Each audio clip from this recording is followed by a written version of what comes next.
fonction des caractéristiques du sein, en fait, de cette boule-là, qu'il sera amené à poser le diagnostic du sein. Une boule dans le sein qui roule sous la main, qui n'est pas adhérente ni au plan profond ni au plan superficiel, ça veut déjà dire que ce n'est pas quelque chose de grave. Mais n'empêche que ça doit être pris en compte pour un traitement ultérieur. Donc lorsque le médecin se rend compte que c'est un cancer du sein, alors qu'est-ce qu'il fait? Il procède que c'est quelque chose qui fait suspecter un cancer du sein. Il doit faire des examens. Hein. Pour les jeunes filles, c'est généralement l'échographie qu'on fait. Mais pour les femmes d'un certain âge, on fait une mammographie pour voir, étudier les caractéristiques de cette pathologie-là. Si on se rend compte que c'est effectivement un cancer du sein, alors on confie le patient, à la patiente à un médecin pour le traitement. Généralement, le traitement, il est chirurgical. Il y a deux types de traitements. Il y a le traitement chirurgical qui est couplé au traitement, à la chimiothérapie. C'est-à-dire, si le cancer n'est pas trop avancé, alors on fait ce qu'on appelle une ablation de la tumeur, une tumeurectomie simplement. Et puis on fait la chimiothérapie secondairement.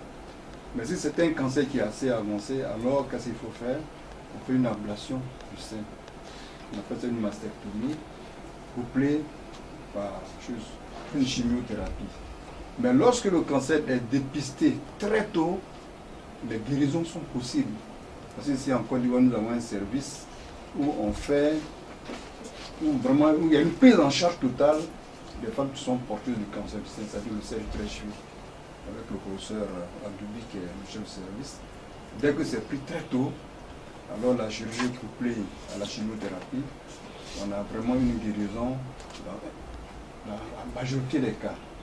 Mais si c'est tardif en ce moment-là, après la chirurgie, c'est en espérance de vie, c'est-à-dire qu'on a enlevé le sein, on a fait la chimiothérapie, la femme a certainement 5 ans, 6 ans, maximum a vu ça, c'est une espérance de vie. Donc, ce que moi je peux conseiller aux femmes, c'est une maladie, c'est vrai, elle fait peur, mais on peut éviter qu'elle s'aggrave en faisant simplement le dépistage. Le dépistage, c'est simple. La femme, elle se palpe, elle-même, elle se palpe. Si elle voit que ses seins sont modifiés, quelque chose est modifié au niveau de ses seins, c'est moins blanc, alors immédiatement consulter le médecin et vraiment ça vous donne une survie qui sera supérieure à celle que vous n'aurez pas pu avoir si vous avez négligé ce côté du dépistage. Oui, donc, merci. On va donner la parole aux journalistes.